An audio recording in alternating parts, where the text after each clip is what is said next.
to death. Meanwhile, at Guantanamo Bay, the 21-year-old prisoner Omar Khader says U.S. officials have threatened him with rape as an interrogation technique. In a newly uncovered statement, Khader says he's received several rape threats since his imprisonment 6 years ago. Khader was 15 years old at the time of his capture. In Israel and the occupied territories, medical officials say Israeli troops have killed a 60-year-old Palestinian farmer in Gaza. The victim was reportedly shot dead as he rode his donkey near Khan Yunis. The attack follows an Israeli bombing late Tuesday that wounded at least 12 Palestinians in northern Gaza. Israel says it was targeting militants involved in rocket attacks in Israeli towns. The Palestinian Authority has resumed talks with Israel after a brief suspension following Israeli attacks that killed some 120 Palestinians over 4 days last month. In Jerusalem, Palestinian chief negotiator Saeb Erekat urged Israel to implement its minimal requirements under the U.S.-backed roadmap. There's a total of 5,378 housing units. 5,378 housing units. That's what Palestinians see being done. And at a time when we're trying to tell them we're going to make it to the year 2008, a year of peace, we failed to reduce a single roadblock. We failed to stop settlement activities. These are the obligations on Israel emanating from first phase obligations for roadmap. We failed to reopen offices and institutes closed in East Jerusalem.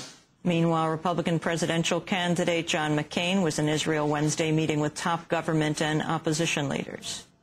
We all appreciate the fact that events in the Middle East are not disconnected.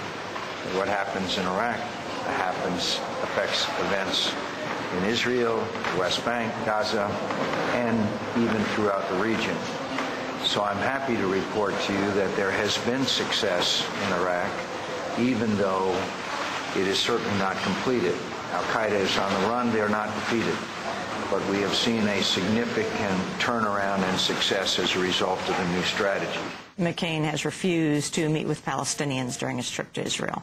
In Ecuador, a mass was held on Wednesday for 4 Mexican students killed in a Colombian attack on a FARC rebel camp earlier this month. Alvaro Gonzalez, whose son Juan died in the attack, said Colombian officials should be taken to court.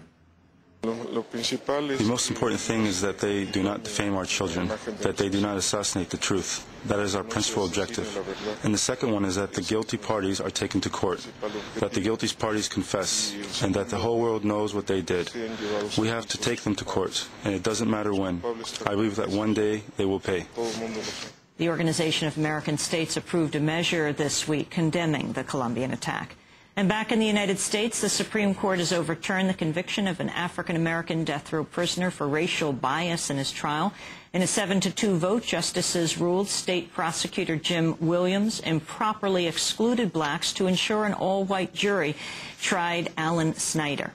Williams had referred to Snyder's trial as, quote, his O.J. Simpson case. The Supreme Court has ordered a new trial. Justices Clarence Thomas and Antonin Scalia cast the lone dissenting votes. And those are some of the headlines. This is Democracy Now!, democracynow.org, The War and Peace Report. I'm Amy Goodman with Juan Gonzalez. And welcome to all of our listeners and viewers.